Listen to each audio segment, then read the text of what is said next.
and welcome to another News Game Plus. I'm Dermie, and I'm here with the man who, for once in his life, does not want to be mistaken for Dave Grohl, and News Game Plus executive producer Jason O'Callaghan. Look, I mean, how many babies you got running around? No, none. I actually had this conversation with my uncle once because he's got a few, and he was giving me shit about something. Uncle Dave Grohl. And I said to him, I'm like, oh, sorry, I'm just losing count of how many illegitimate families I've started.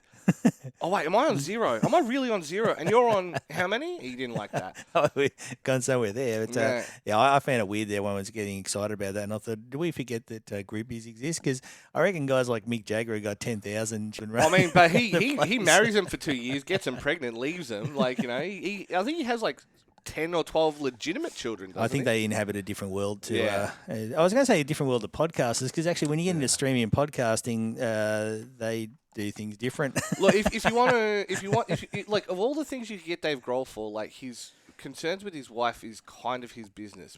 But, you know, in the 90s, they were part of like a group that denied the effects of HIV and AIDS and were like... Oh, did they? Yeah, there was like a chick who was like running an organization that was against medicating for HIV and AIDS. And obviously we now live in a world where PrEP and all these things mean that the spread of HIV is less, but it's like... You know, it's still not something you ever want to have. I was telling my kids there were ads on TV with, you know, the bowling guy, and there were ads on TV telling you wear a condom, and it was just wild to think that actually, and they only did that when the Yanks worked out that was getting straight people as well. I mean, up until then they were like, oh, it's God's will. That's the Ronald Reagan legacy, isn't it? Right? Yes, the sliding doors. This is a video game podcast, by the way. Oh yes, I remember video games. Yeah. So anyway, so yeah. Let's go, Dave. Let's start with the big one for this week, and you can see it on my thing here. PlayStation 5 Pro got announced. Very exciting. Lamau. They've set a new record for console pricing. I think that's they've taken the record off the 3DO and the 3DO was Neo Geo. $599 at launch, was it in America? Hang on, I've got it here if I can read this. It was like $800 here. 3DO was, well, see, you know what was weird? I was trying to find prices for consoles in Australian dollars because I posted that thing on Facebook and you're saying, is that Australia or US? But because I'm pretty sure my GameCube was $350, so I think it was US. So yeah, I'm pretty sure my Saturn was like $900, and I bought that and like wheel and everything. I think I spent about $2,000 on launch day. But but I couldn't find Australian prices. It's weird because even you go to a place like Kotaku and that, there's no real record of Australian launches. There's a lot of stuff about US prices and US launches, but we don't really have a permanent record of say the 3DO launch in Australia. It's pre-internet, but it's weird that stuff's not. Even on Wikipedia, they talk about the Japan launch, the EU launch, and the US launch, but nothing. We just sort of don't exist. And keep in mind, it was even worse before, like pre-internet age. You know what I mean? Like we'd be waiting 18 months, 2 years for a console to come out, reading all this news that was 6 months, a year old. Nowadays, in the world of instant thing, you can't let a small English-speaking municipality like Australia go because we will cause havoc on the internet. We were the original internet trolls. Well, we were, because Moot even said on 4chan that most of the problems were Australia. Yeah, I believe it. I mean, you got to remember, because that was in an era when like 4chan was such little bandwidth, you could run it on a dial-up modem. Yeah. So you could be involved in these communities. And it was one of the very few ways you could do it in Australia. Whereas, like in America, you had like AOL and all that kind of stuff, which required more. And that's when we were starting to go into Australia's shitposting central. Yeah, We're a weird mix, especially in Melbourne, of shitposters and social justice warriors. Yeah. We do definitely extremes. I think, and it's true definitely of NAM, but like I think Australia still has that undercurrent of social justice edgelords. I'm a social justice edgelord. I'll make jokes that are inappropriate, but at the same time, like, ask me what I actually believe. I'm like, well, blah, blah, blah. Like, social Jason warrior. Yeah, I mean, I get it all the time. I look like I look, and I get it at the gun club, and then they suddenly start sussing me out for joining the Aryan Nation. I'm like, mate, get that fucking shit away from me. You know what I mean? Like, because you already signed up to be a commie. Yeah. Well, that's what I always say to them. I'm like, man, I'm the biggest bullshit you'll get. You're not going to get me with this libertarian shit. Like, yeah. I don't want to shoot coloured people. I want to shoot capitalists. Yeah. I don't care what colour they are. Anyway, still. Well, I mean, that's a whole other conversation about migration, but yeah. It's anyway, console prices, as we were talking about. Speaking of immigrating, $1,200 is a trip to Japan and back. Qantas is selling flights for $1,149. But it's not just 12. Okay, so $1,200 for PS5 Pro, plus $160 for disc drive because it's no disc drive. And plus, I think it was like $60 for a stand or something. Yes, and then $100 for $110 now for controllers. And Sony PS5 is not licensing any controllers out. The only controllers you'll find are top tier controllers. Like I use a Victrix controller. For example. What do you only give people that come over to visit, or your little brother? Yeah, like, yeah, you exactly. don't have a shit controller. Yeah. What's the modern day Mad Cats, right? So it's like, no. but so Xbox is good on that. You can get secondhand controllers. Switch is phenomenal for it. There's so many companies ranging from good to garbage making controllers. But yeah, no, Sony's just gone. So I can't believe how Sony is looking at what Microsoft is doing and going, how can we possibly make ourselves on par with them when all we had to do was just shut our mouths and pump out games? You know what I mean? Like, all we had to do was nothing, and we couldn't even do that. And then Gaben's sitting there in New Zealand going, well, I'll survive the nuclear apocalypse and the downfall of Sony and Microsoft. Actually, he just has to build a big money fort. Yeah. Literally with all of his cash. He'll be fine. Yeah. Sony are weird because, they've been given a metric level sort of boost, and then they've turned around and fucked it up. Yeah. But anyway, let's look at 1,200 Australian for PS5 Pro without the disc drive. The previous big ones were the PS3 in Australia was $9.99. Remember that? Yeah, that was 2006. Yep.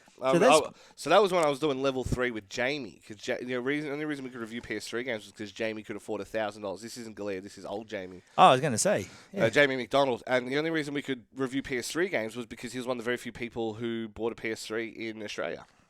Yeah, $1,000 in 2006. That's probably $1,500 now. So it's probably still more. The PS3 is probably still more, but when you look at a PS5 disc drive and stand, you are looking at like $1,500. And yeah, I think. I mean, the Switch for what it is still expensive. Like the Switch has never taken a real price cut in any meaningful way. You know what I mean? Like it's fluctuated. No, but Nintendo don't have to. See, no, that was my next line. I'm like, but Nintendo in this generation especially don't have to. But in the old days, all the console manufacturers used to have cost reduced versions of their console. So over time, even PS3 did. PS3 had the two versions of it. They had the slim version. They had they had the one that was backward compatible. And then they removed that. No. So that's a different conversation. The backwards compatible one, which was literally the first shipment of Australia. The first ones, yeah. Then they had the ones that didn't have that. So the way you can always tell that is 4 USB ports in the front was the ones with the and the card reader was the backwards compatible one. Yeah. Then they got rid of that for the second shipment.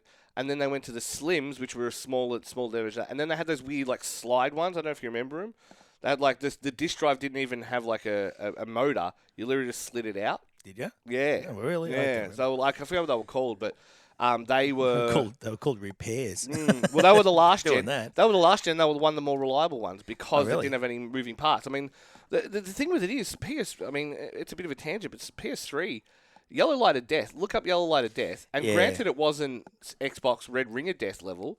But it was up there. But Sony got away with it in PS2. They had the disc read errors where none of your discs would work, and then they weren't honouring refunds. So Sony has a very dedicated defence force that will work much like Australian media and protecting the Liberal Party. They'll work very hard to protect Sony from that. But their Yellow Light of Death did fly under the radar when the Red Ring of Death was so bad. Yeah. I've got a garage full of, I think I've got 3 old Xbox 360s. They're all red ringed. I've got 21 in the garage. They all work. You get an addiction. No. I got them for events because you can still set up old LAN games and stuff, and because you can chip them so easily now, you just chip them and put on like stuff like that. Just make it easy to you just have to have a couple of discs, and you can save it all the hard drive and run it off the LAN, and you can just go offline on Xbox Live. So that was peak Xbox. I agree. I mean, they never have it an era like they did 360. I like the original Xbox. I think the original Xbox did what it did well. 360 was peak. Yeah, but I mean, the Xbox. Dreamcast died so Xbox could walk, and then the 360 decided to run it at supersonic speeds. I think I have to mention this for legally for Maddie. The 3DO was probably up there as well with. It was like $7.99, wasn't it? $700 US in 1993, which is $14.80 US and $2023 based on what I had. Yeah. That would be like 2,000 plus Australian. So. Yeah, Maddie G bought one of them. Hi, Maddie. And Neo Geo is the other most expensive one. That was in 1990, $650, Yeah. 1520 in 2023 dollars. Which the advantage of that was you could it was a direct emulation of the arcade hardware. It was like basically you could run. I desperately wanted one of them, but that was a in, lot. I mean, the Dreamcast was the era where it really started to hit parity, right? So if you had an arcade game, let's say you're playing any of the Capcom fighter, Street Fighter, whatever, it doesn't matter. Yep. So the big deal was Street Fighter 2 on Mega Drive and Super Nintendo, right? They were like, whoa, it's as close to the arcade game as you can get. But that was a phenomenon for years and years and years, and then it took until basically Dreamcast. Dreamcast was maybe the Saturn with the memory expansion. Maybe, but you could put Dreamcast games into the arcade and vice versa. Oh yeah, because they had a Dreamcast arcade board. Yeah. So you could Naomi board or whatever it was, and you could those games are now available on Dreamcast. If you look around on the internet, there's places that'll sell them. Yeah. Dreamcast ports of them. Now, I think they miss a few things as they do, but well, the I don't know if they sell it anymore, but on iPhone there was a Crazy Taxi remake. And that was the first thing I ever did on New Game Plus. Yeah, it had. I did that iPhone version of Crazy Taxi. And because it had the songs, it had everything. It was good. And then there was the later ones where it's like, what the fuck is this? Actually, the new one coming up will be interesting. But anyway, we'll get to that. I wonder if Anyway, but yeah, so moral story is PS5 Pro, Lamoa. Look, the diehard Sony fans are buying it, but I got to say, without a disc drive, I can't see it being a big deal. I find it more likely to buy a PS5 backbone, like the stupid handheld thing, than I would a PS5 Pro. Yeah. I don't mind that idea. Although I don't think it works out of your house, does it? So it's a local Wi-Fi. Yeah, but thing. I play a lot. Yeah. Okay. So you play a lot in bed. So it makes it easy. So anyway, look, let's move on another one because I think the PS5 pricing is going to be interesting to see what their sales are like. Yeah. Good news for you. EDF6 has apparently sold over 550,000 copies. EDF6, which means there's. I don't know how many you bought, but it's. I bought 2. No, 3. I have it on PC. I knew it was more than one. I can play it on Steam Deck. So it's really only sold about 150,000 people. Because you guys keep buying it. I have it on PS5 with the expansion pack. I have it on PC with the expansion pack, and I have the Japanese version on PS5. I think I got 5 copies of Deus Ex: Human Revolution. Yeah, good game. So that's they must have made, if that was like $60 a game, that's like $40 million. Yeah, I mean, they wouldn't have taken that much to develop, but that's actually I mean, that's good. what I'm saying. They would have on EDF. They would have made their money back. I think EDF came at a really good time with Helldivers. I think they were going to probably go for a March launch, and then they've gone, we can't do it around Helldivers. Like, we just can't do it. But with Helldivers not on the way out, but Helldivers going through a bit of a lull. Actually, I got to say, I haven't seen it being played as much at my house recently. Yeah. The new Warhammer game suddenly. Yeah, I got a code for that the other day, so I'm keen to give it a go. Yeah, boy bought it with his birthday money. He's pretty happy with it. Which goes to show. I mean, we talked about Concord last podcast, and they abandoned that after 2 weeks. But there's always a spot for these games to slot in. If you just hang around, I reckon cancelling it's stupid. Well, X Defiance advertising on the Xbox front page a bunch and yada yada yada, and I think that Ubisoft will give games 3 or 4 seasons before they'll pull them. You know what I mean? Like, I mean, they did that for Rainbow Six we mentioned last week. And give it time. Yeah. I think there's always a window opens up and people looking for, because you do get sick of things. I mean, people will still love Helldivers and they'll go back to it, but sometimes you just want something different. Another one that's sales figures I saw was Street Fighter 6 sold 4 million copies. Yeah, yep. Which is better than the old one. So the first game sold only like 1.5 million over its life until they started doing like the special editions later. It had all the DLC and stuff. Okay. Because they said they didn't want to do. The old joke was you had Street Fighter, then Super Street Fighter, then Ultra Street Fighter, and they would just do basically packs with. Yeah. Well, no. It was the same game, Street Fighter 4, but then it was balance patch with characters with whatever. And they got known for doing that, even in the old days. Like, you had Super Turbo. You had Street Fighter 2, Street Fighter 2 Super Turbo, Street Fighter 2 Championship Edition. And so they didn't want to get a reputation for that. But when they botched the opening, so they ended up doing it anyway. But I get the feeling there'll be an Ultra Street Fighter 6 coming around the corner. And Street Fighter 6 is such a good game. So I'm glad that they've sold 4 million. And I'm glad that they've done well. It's a good game. There's single-player fun to be had. Yeah, actually, both those last games I mentioned are single player games. So how about that? It looks like that. Looks like the market does like single player games. Yeah. Despite what EA and that say, like to think. Now, talking single player games, something that I only just read this morning when I was doing prep for this. I did prep last night, then this morning. I'm going to get all this wrong because this is like breaking news. Up and you're gonna know. You're gonna correct me on this. I'm wrong. Upernura. Annapurna. There you go. I can't write. See, I write like Biden as well. Interactive stuff. They all quit. This is the studio behind Stray and Outer Wilds, I think. I mean, they've done a bunch of games. I mean, so the split is, do you know what the story behind it is? They tried, now, from what I understand, they tried to go independent. And Larry Ellison, who owns Oracle's daughter, runs a company there, and she won't let them. Yes, that's basically. They said, we quit. That's a pretty good broad stroke explanation. Basically, Annapurna and Annapurna Interactive. Annapurna owns Annapurna Interactive, and Annapurna Interactive said, "Well, we want to spin off and become our own entity, do our own thing." And they got told, that was she just stopped showing up to the negotiating table. And lo and behold, billionaires don't like you unionizing and working together, and so they all just said, "Screw it, we're out of here." Did you see the thing where they roll staff through SACM just before they qualify for healthcare? Yeah, I believe it. Scumbags. Yeah. So anyway, that'll be interesting to see how that goes, because I mentioned a few podcasts ago about the Act Man did an interview with a guy from Bungie. One of the original Halo people, talking about how when they were trying to break away from Microsoft, all the shenanigans and all the mucking around, and they went and made another company, and then Microsoft, I think, went and made another company as well called Bungie to try and stop them. When you try and break away from one of these parasitic corporations, they do get savage, and Bungie probably, they did Destiny. But they haven't done a lot since. I know Destiny's they're doing a new version of Marathon, but not like Halo. What I'm getting at, not like Halo. Bungie management just got scudded as well. They're now all Sony. Hermit Helst is the head of Bungie now. Yeah, well, they didn't. Yeah, so they got out of one corporation, went to a different scumbag corporation. But they got their $3 billion in blood money for that. So more than they deserved. But yeah. Yeah, well, that was a panic buy by Sony, though. Yes, very much. So, because Microsoft was buying everything and Sony had a panic, because their fans were almost demanding. You go on Facebook and all their fans were demanding they buy somebody. Did you see the other one about Microsoft where we're talking about job losses? Is that on your list? No, I didn't. 650 people from the Activision Blizzard side, from like the middle management, and this is how it goes. Middle management finally. Yeah. Oh, good. I'm always happy when managers get they made a specific point. We are not cancelling or changing any devs, experiences, or teams. It's just middle management from Activision. Well, if you get rid of management, you do change the experience. That is true. It gets better. Yeah, well, I mean, yeah. I'm a big fan of managers. Yeah. So someone needs to book the Cosby Room. So yeah.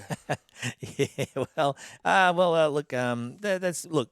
It's always amazing. They talk about AI-ing everything and replacing, but they never thought about turning management into AI, because that's got to be the easiest job there. But then again, I think so. Allocating tasks and stuff. Yeah, for sure. There's one person to oversee it. Yeah, I can see that. Are you getting ads all day for AI to-do lists? No. Fucking hell! I get them. I get emails about AI SEO optimization and shit. Oh no! I tell you, if your biggest problem in life is how do I organise a bunch of 1 hour meetings, you don't do much, do you? Yeah. I can't even guarantee how long anything I do takes. Because you're doing coding. How long is a piece of string? Yeah, this should take a day. And 3 days later, you're going, I've been stuck on some stupid bug I can't find a solution to. But anyway, so to-do lists are useless. Unless you have 8 1 hour meetings a day. And in that case, you don't do any work and you can be replaced by AI completely. Dr. Disrespect is back. Yes. He's back. I watched his thing. He was all gung-ho and carrying on. And I thought, you can get fucked. What a wanker. Yeah. I never paid much attention to him earlier. It's only through all this stuff I had, but fuck me. I mean, just Dr. Disrespect, get fucked. More like Dr. Piss Respect. Anyway.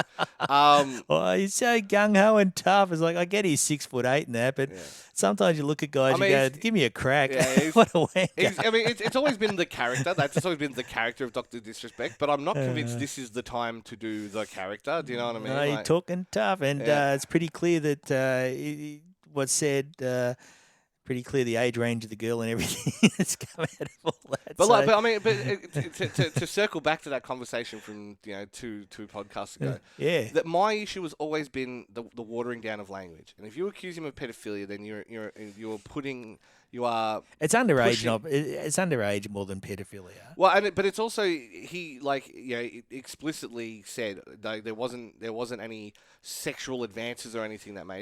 He was obviously just being an No, edgelord, he's using a loophole there. He didn't actually get to the point of getting any action. Yeah. So he's saying, Yeah. "Oh, I was never going to." Like, when I was young, I went on dates, and I went home alone, and I can claim that I was never planning to, but I was. Yeah. it just didn't happen. But I think my thing is it's like with grooming, it's like narcissism, it's like gaslighting. Well, these are all Doctor Disrespect words next to him in the dictionary. Yeah. Words have meaning, and I feel like we're watering shit down if we let them just keep getting watered down. But that said, does that mean that he should fail his next working with children check? Absolutely. Do you know what I mean? Like, absolutely. I'm not sticking up for the guy in that. I just sit there and just look at the internet discourse on everything, and I'm just like, oh my god, like. We need to realize that there's levels to everything, So. No, I think it's just we used to have a saying: "Don't make stupid people famous." Yeah, and we just gave up on that when the internet came along. Well, I mean that's US cultural hegemony, right? Like, yeah, true. He still got some fans. Hey, I'll touch on another influencer. Have you seen? I know this is not game related, but I'm still amazed by this. Did you see what Avocado? What the hell Nikocado Avocado did? Yeah, no. He lost this time. Oh, okay. So it turned out, because he's just this fat guy that eats, right? Well, he never used to be, but that's that story. Well, he was. His descent into mental breakdown, Well, it turns out in the last 2 years, he's been replaying. He filmed 2 years ahead of videos of him eating and getting fatter, and then 2 years ago he stopped and he went on a weight loss program. Yeah. You haven't seen this? No. Oh, okay. He lost over 100 kilos in the last 2 years. Well, he needed to, so he was only going to. Well, apparently there was a Sunny video before the most recent Sunny video about this, where he talked about he always thought when he get in his 30s it was going to be really hard to lose the weight. Yeah, and I can tell you that as someone who's 55, it's really hard to lose weight. so it's as much as it's a physiological thing, it's a mental thing, because at 30 you kind of care less, and I say that as someone who's 39. For me, it's like when I had a depresso moment about 6 weeks ago, I dropped 11 kilos in less than 3 weeks, so I can still do it, but at the same time you're also like, it's the willpower issue. When you're in your 20s, you have the willpower. Well, he's like 30. I think he's over 30 now. Yeah. But the thing is, so he'd been playing old videos for the last 2 years of him eating. He'd filmed that far ahead. He's like the Bond supervillain. Yeah, he did it through in COVID. Yeah. And then he just had the reveal the other day that he's lost over 100 kilograms in 2 years, which is a lot. Yeah. The willpower and the strength, the mental strength to do that, to keep going, especially if you've been eating everything you felt like for like the last 10 years. He wasn't eating everything he felt like. He was eating stuff to the point of like actual vomiting. It was pretty gross. Not my thing, but you'd see him mentioned on other videos. Yeah. But no, he's actually gone down to like a normal size person. I don't know what he's done with his skin. He's always have extra skin. That's always the worry. And especially that's like if you're 7'2" and you lose 100 kilos, you're gonna have some extra skin. But it's going to be less. It's like if I lose 10 kilos compared to if someone who's 5'5" loses 10 kilos. Yeah. You notice it more. Well, Dr. Disrespect, 6'8", he lost 100 kilos, and it's just those two girls he couldn't hook up with. But no, he lost their phone numbers. Yeah, but no, that avocado guy, I mention it because there's mad respect and there's supervillain level planning. 100 kilos in 2 years after making a living as an eating person is pretty impressive. This goes back to my Casey-tron, and this is how long ago we're talking. We're talking Casey-tron, right? What's Casey-tron? She was an old League of Legends streamer, and she was one of the first kind of like lol cows. She was like, she deliberately taunt people to get a reaction out of blah, blah, blah. And then people would donate $10 to call her a dumb bitch, right? And I'm like, okay, number one, who's lost in that? She go, oh, there's a few people around 2014 could have just done that and got fabulously wealthy. And so and she did. She made thousands of it. And I said to her, I'm like, so some person she's never going to care about in any meaningful way said something about her that she doesn't care about, and she made $10 off it. Like, who won in that exchange? Yeah, if you don't, Casey-tron's a genius. You know what I mean? Like, and that's Nikocado Avocado, because he became such a lol cow. People watch his videos. Oh my god, check out this guy. Yeah, he's made a couple $1 million off years, and then he gets to walk into the sunset with his couple $1 million. Yeah, he's done. And that's to me, that's big brain play. That's what you got to do. You got to do the Matt Pat or the Dan TDM or the Stampy Cat, why and is just that the second quit time I've heard and Matt? be rich. Who is Matt Pat? I don't know the game theory.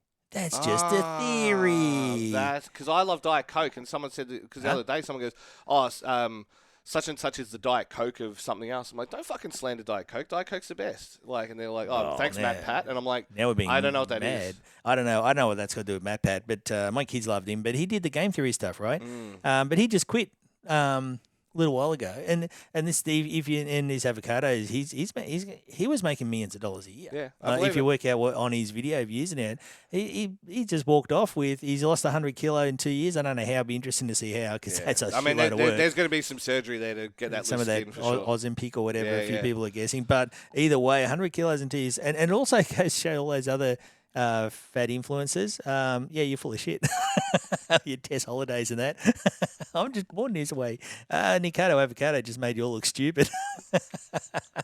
Anyway, that'll get some mail. Next one, CD Projekt Red. They have announced they've got new animated projects coming. Now, you haven't watched... No, I started watching, but I watched it in Japanese. I think it's actually one of those ones I do have to actually watch in English. Oh, in English, because Gus Fring's in it. Oh, is he? He's one of the characters. You'll pick it. Every time I see Gus Fring, I go, oh, that's awesome, because, great. I don't know, he just plays that so well, but I don't know his real name. Giancarlo Esposito. Gus Fring. So, I don't know who he really is. He's some guy from Chile, but there's a mysterious past. But anyway, so Edge Runners was spectacular. You never ever had your feelings hurt, no matter what your relationship breakups have ever been like. You have never had your feelings hurt as bad as watching Cyberpunk Edge Runners. You haven't been to the end yet, have you? I've only watched the first episode. There's two main things at the end, two characters that die, and you can tell. You can almost tell. It's almost a gender test. You can tell if a male or female is watching. You watch your reaction videos. One of them dies. Every woman watching it is like, "Oh my god, that's terrible." And then when somebody else does, they're like, whatever. And then the opposite happens. Yeah. So you'll get it when you watch it. I don't want to spoil it. I'll put it in English. I'll put it on my list. So yeah. I actually watched it in Japanese. Oh really? Because my daughter's a bloody subs, not dubs. No, I am 100%. But I just couldn't get through Edge Runners. Yeah, weird. I want to watch it again in English because Gus Fring's one of the characters. But no, Edge Runners is like you don't see many things. I believe that's superb from start to finish. Now it'll have its moments. We're a bit slow. There's a bit in the middle where Main's, you know who Main is yet? No, I've only watched the first episode. I know Daniel. Is Daniel the main guy? Yeah. Okay, cool. You haven't gone far in. There's a bit in the middle when Main, I won't even say the line. It's so good, and the whole thing just turns and becomes spectacular. So. There's a ghost coming in the door. There you go. So so you want to watch Edge Runners. But anyway, Edge Runners is so fine, but CD Projekt Red has announced they've got more animated projects coming. Mm-hmm. They haven't said who. Hopefully it's with Trigger. Well, one imagines it'll be Witcher then, or is it CD Projekt? Is it Cyberpunk specific? Well, they did say they're working on Witcher 4, the game. They're working on a sequel to Cyberpunk 2077, and they've got a live-action Cyberpunk 2077 show coming as well.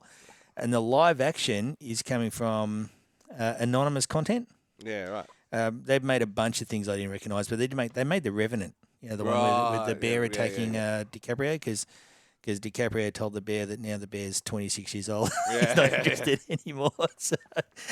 So that's Anonymous Content's making a live-action Cyberpunk 2077. So CD Projekt Red is getting involved in other media, which, like I said, I can't recommend Cyberpunk Edge Runners enough. It's just so perfect. You've definitely been consistent on your recommendations. Oh, it's it. Look, it's better than Fury Road. Oh my God. Anyway. Okay, it's better than Pixels. How about that? So there's more stuff coming from CD Projekt Red, more animated projects. I don't know whether it's Witcher or Cyberpunk or whatever, but they're the only two games they've got. Anyway, but there's also live action Cyberpunk 2077 coming, which I think would be awesome. I don't know much about anonymous content, but all their Rotten Tomatoes and their review scores are all over the place. There's some things are rated good, some not. That's all right. So. There's nothing wrong with that. But yeah. Sometimes you're back a winner.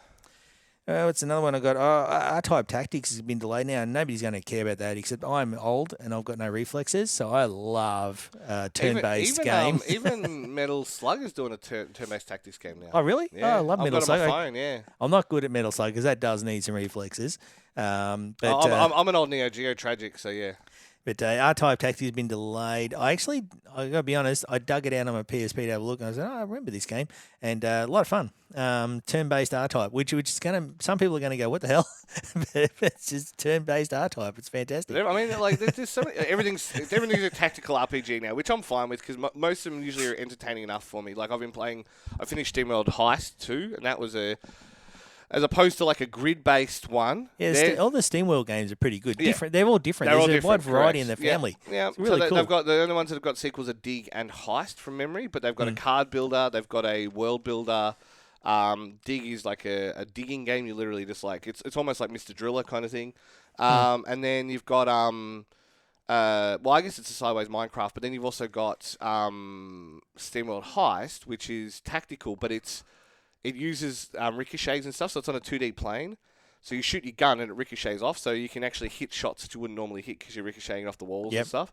And then you obviously got your cover mechanics and your melee mechanics and because you can't really do Overwatch on it, but you can do Anyway, Overwatch is also funny in XCOM. Yeah. When you set that up Overwatch perfectly. is too busted. I mean, in that first XCOM game, you just get a sniper with Overwatch and everything's dead. It doesn't matter. Squad sight. Yeah. I used to love that. I had a sniper had over 300 kills by the end of the game. He'd just pop up in his little jet suit when I finished XCOM, I had to leave my sniper behind. Like, he wasn't going to make it before. When you're getting off the ship and it's blowing up, he wasn't going to make it. I would have cried. That would have been. There wasn't enough turns, and I said that. I'm like, he stayed behind so they could all survive. Couldn't have done that to him. Yeah, couldn't have done that to him. That'd be like when my unicorn died in Oblivion, or when my first dog died in Minecraft. Yeah. You'll always remember the first dog dying in Minecraft. That's have you played Red Dead Redemption 2? I play a little bit, but not much. Yeah, I don't know. For some reason, I never really got into it. That's the same one with the horse. Like, your horse has a scene at the end. I sliced up heaps of horses. I peeled heaps of horses in that game. Jesus Christ. Oh, you can't kill the dog in Last of Us. Makes me sad. Fucking horses, though. Like a French butcher. To make lasagna. It's going in Tesco's. No, sorry. I know one of my Facebook friends, if she hears that, she's going to be really angry with me. But remember they were making lasagna? Tesco did it in there. They didn't qualify there was a certain amount of horse meat in there. I'm like, nothing wrong with horse meat. Horse meat's tasty. I think it was the Dutch, though. The Dutch were doing that one. Or like people eating cats and dogs in America. I mean, someone said that to me. Well, I said, I love cats, but I couldn't eat a whole one. That's like my classic line. Anyway, that's a debate, Jake. Yeah. All right, cool. I run out of news, but I was going to say that app. What was that company that did Stray and they called App? I can't even read. Annapurna. Yeah, I hope they do okay. I hope that works out for them because I think there needs to be more of this. The original from founder of Annapurna Interactive has come back to run it, so they've got the stable name in to steady the ship from the developers who are already working with them. But those 25 people spin off and make their own. There's someone in the industry that'll happily chuck $100 million at it. Yeah, I hope they do. Hope they do. Because I'd also like to see all those studios get out from underneath the yoke of those big companies. Well, we like it's funny, right? Because Devolver and Annapurna games are called indie games, and it's like, are they really indie when they've got? They're not even a medium-sized publisher. We've got a few minutes. What's indie mean? And so this is me and Jack did a video on this 3 weeks ago. Good to see how much you pay attention to the channel. Is it on our website yet? Yeah, when we were in Japan, we did a video on what is the meaning of indie games because we were at the front of Bit Summit. It's not called that, is it? Yeah. And then it's like, and we were I'm in trouble now. We were talking about loading it to prove specifically like how. There is the gamut of things. There was a game there that's played, you hack it, and basically the guys made the nest that is hollowed out into a controller, and so if you get hit by bullets, if you get hit by whatever, you'll die. But if you hit the button, it jams the game up a certain amount, so you like skip ahead a certain amount of frames. Oh, so cool. you slam it. But if you do it too much, it tilts. Yep. So it's like pinball. you understand. Like, so I can say it to an old person, they understand, right? And so it's like you bash it, but then you have to let it go. So you have to time your bashes perfectly as you bashing this nest that is hollowed out and turned into a button. Cool. It was phenomenal. But and then there was one where it was you have to scan barcodes. You're doing the Amazon worker drone.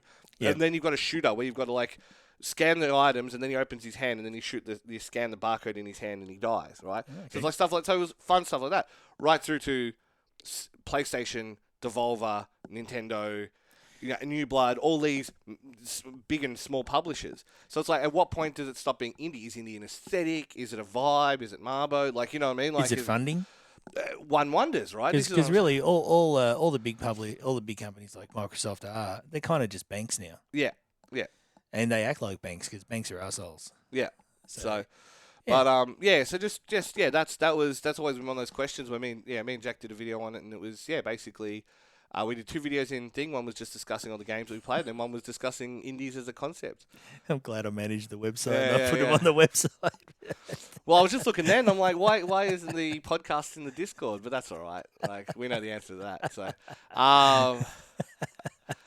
he's I'm in trouble. He's low on sugar now. You got to be nice to him. So, yeah. No, the big publishers just banks. They're good. Anyway, what else we got? What other news?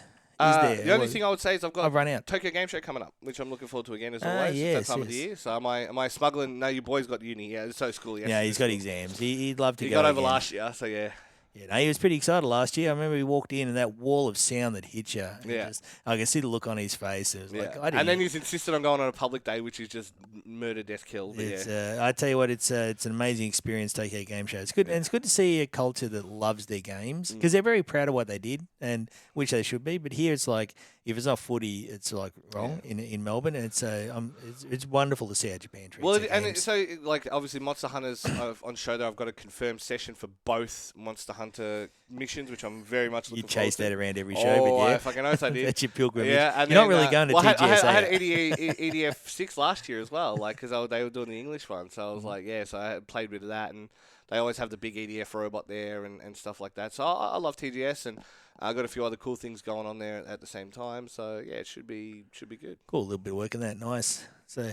Cool. All right. Well, I ran out. Any events coming up other than that? There's a glitch. We've got PAX glitch coming up. So I don't think there's a glitch for September because I'm away. But we do have PAX glitch. Tickets are on sale now. Go grab them because they are selling out. We're basically best place to get one. 30% through. Go to just follow Facebook.com/glitch nightclub. But there is a site. I just don't know what the site is off the top of my head. I might have to talk to you later, like I mentioned. Yep. Just we're a very forgetful podcast here. Don't worry. We're very sleepy. It's infectious. Yeah. Trump will call us sleepy. We're the sleepiest podcast. And then that's in October. That'll be big. So hopefully see you there. And then we've got we've got PAX obviously coming up.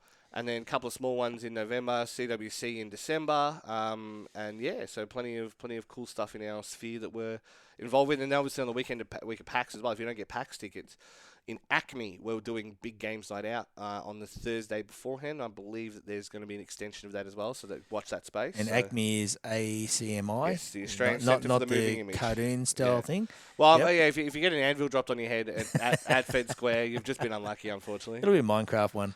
Yeah. Yeah. Cool. All right. And how about yourself? Anything in your old man world that's worth flagging? Nah, just loads of work. So I'm actually doing well on work-wise at the moment. So other than that, no. And just getting old and tired and working. Nice. Well, on that note, we've made up for the fact that we went over 15 minutes by coming in 10 minutes under for this one. So no worries. So on that note, Facebook, Twitter, Twitch, New Game Plus TV, newgameplus.tv. Don't forget to join our Discord as well. We're always in there posting pretty steadily as well. Otherwise, we will see you at the next possible opportunity. See you at PAX, see you at TGS. Feel free to come up and say hello. Otherwise, we'll see you later.